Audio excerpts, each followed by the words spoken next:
Let's move to this story. Angela Rayner, Andy Burnham have called for more tax support for pubs in a fresh challenge to Keir Starmer's authority. Let's have a listen to what the former deputy leader had to say. I would support the government in having a named minister with responsibility for the nighttime economy to champion the sector inside government and ensure that the voices of small and medium businesses are heard loud and clear. Heard loud and clear. Let's speak with Andy Lennox, spokesman for the No Labour MPs in Pubs campaign. I always smile when I say that, Andy. It's a superb campaign. But, of course, we can laugh about it, but there was a very serious reason why you did it. Yeah, exactly. I mean, for us, basically, we had to use some kind of new mechanism to get people to listen. We did that. Obviously, we brought up around the release for pubs. That still hasn't been brought out to the whole sector, but it's something that we're still pushing for. And the secondary motif to that campaign and to the wider Wonky Table network has always been VAT. And so it was really great to see, Andy Burnham coming out and saying basically VAT is, absolutely needed, and Angela Rayner as well. So, it's Labour starting to listen, which is pretty cool. Who would have thought, I mean, just a word on that point, I mean, who would have thought that, Angela Rayner, of all people, the kind of arch socialist, the doyen of the left and all that stuff, might well be coming to the rescue of the pub and the hospitality industry? Couldn't have written that a couple of days ago. It couldn't have written that a couple of days ago, no. But ultimately, I think Angela Rayner understands that Keir Starmer has only got a matter of time. Yep. He's not going to be around forever. She needs the support of voters, and she needs the support of people. And we employ 3 million people. There's 6 million votes in hospitality. Yeah. And we're a pretty loud noise at the moment. So if you want support, then getting us on side is probably quite a good thing. I would have thought it is, and clearly they're on manoeuvres. But I would imagine from a business point of view, that's up to them. Your concern is getting your industry, your own pub, the Old Thatch pub in Dorset, and others to be able to survive. In some cases, just even keep your head above water. So they might be building their careers over there at Left Wing HQ, but so what if it's going to help your industry? No, and ultimately, the major thing for us was to get VAT on the table for the industry. And, we've now got the Liberal Democrats who have come out at 15%. You've got Reform who have come out at 10%. The Conservatives are looking at somewhere in between that.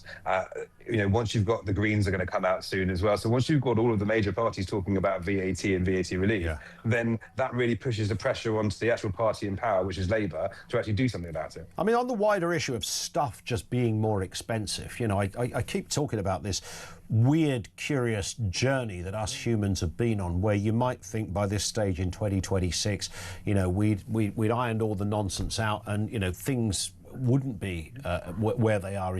The idea that it costs more to heat your home, let alone heating a business and running kitchens and stuff like that. I'd hate to see your energy bill, Andy, aside from your VAT one. So it's very expensive. I paid £8.50 a pint the other day in a pub. I almost dropped dead on the spot. I thought there'd been some kind of error. I thought she mistakenly thought I'd ordered scampi and chips at the same time. So we're in that kind of strange place. What else needs to be done? I mean, is any of this stuff coming down again? Or have manufacturers of stuff just got used to the idea that, everyone expects things to be expensive, so let's just make them more expensive? Look, at the end of the day, this is policy decision, and this is the really, really frustrating part. It was a policy decision to lift the cap on utility bills. It was a policy decision to not go and drill in the North Sea or oil and go into energy. And that has driven energy bills up. They're not coming down. So we've got to basically then what we're trying to do is work out how do we keep it not going up any further from where it is. Yeah. The biggest thing that needs to happen is VAT, because that actually, I did a podcast on this earlier, VAT brings down the cost of living, VAT brings down unemployment, VAT brings down the inflation, and that in turn will bring down interest rates. And so VAT cut is the absolute. Nobody wants a pint at £8.50, and everybody is working absolutely, trying to figure out how they can not have that. But we are getting to a stage where our minimum wage is near that of Norway. Norway has got a pint price of about 13 or 14 pounds. And our minimum wage, in hospitality is about £1 or £2 less than Norway. Right. And they're one of the richest nations on earth. Their national sovereign fund basically owns 2% of the world's economy. Yeah. These are policy decisions that have to be changed. Just explain. They are the wrong decisions. Indeed. Just explain, Andy. So where specifically the VAT? Where do you need that? Is that on the entire shebang, everything, or is it in one certain area? So we put a very, very, very succinct VAT proposal on the table. It brings it in line with Europe to 13%. It is on alcohol and food, but it excludes lots of things around the sphere of that. So, for example, it wouldn't include your accommodation room, but it would include the F&B within that hotel. Got it. It doesn't include off sales because we are trying to encourage people to come to the high street. So it's about being clever. It's about trying to bring the ask to a reasonable amount. Nobody, we generate 66 billion in taxation. No one's saying that we shouldn't be paying taxes. What we're saying is if we could just pay 60 billion in taxes, would that be okay? Yeah. And everything is about trying to find the ways that, the industry can try and mitigate cost. If you're an unsuccessful pub and you're running a crap pub, you should not be subsidised, and nobody is asking for that. I run a very successful pub. It's Dorset's best pub, as voted. It does 300 races on a Sunday. I don't make very much money out of that, 3-4%. It's interesting, isn't it? Because, I was talking to my local landlord. He says, everybody says, oh, you're doing amazing business because Saturday and Sunday's absolutely crammed. And he makes the very succinct point, but there are 5 other days of the week, by the way. So, it's, and of course, the profit on that beautiful roast isn't necessarily what you might think it is as a punter. No, and your utility costs basically don't, they don't change on a Monday. You still got your standing charges and everything like that. But I think that the key bit to get across is that you can be a very, very busy pub 5 days of the week and still not make any money at the moment. Sure. That's the difference. Our pub is busy all the time. Like every lunch, it's busy. Every evening, it's busy. It's always got punters in there. But the margins just aren't there anymore. Yeah. And that is the problem, and that's why we're calling for a VAT cut. That's why we're trying to basically get tax reform in line with Europe. Well, you've got the where they value their hospitality. You've got the ear of Rayner, something that not everybody has succeeded in that particular step.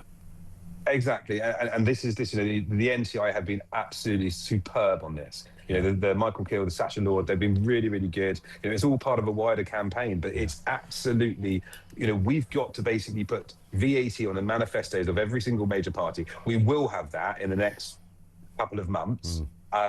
Greens will do it. Reform have already done it. Lib Dems will do it, and have already put 15% in. What we need to do is get the Conservatives now to put their piece in, and then it's go full guns for Labour, because you're saying they go, well, look, you're going to lose an election unless you do something. You need to put in an emergency VAT cut now, and then we can all decide as voters which VAT cut we want more. Reform have put an amazing policy on the table. The fact is, we've got to be grown up about it as a hospitality industry and go, right, okay, well, is that fully costed? Is it right? It's the perfect package, but is it affordable? We're not asking for everything. What we're trying to do is find a really, really good way through for this. And the right way through to that is something that drives growth. We put in a plan that says basically, look, do a parliamentary review after 6 months and say, look, did it work? We know it's going to work. So let the government, figure that one out. Final question, Andy. You are the spokesman for the No Labour MPs in Pubs campaign. So this evening, there you are, behind the bar, 6:30. Knock at the door, Angela Rayner. Do you let her in or not? Yes, we would. There you go. Is that the first exception?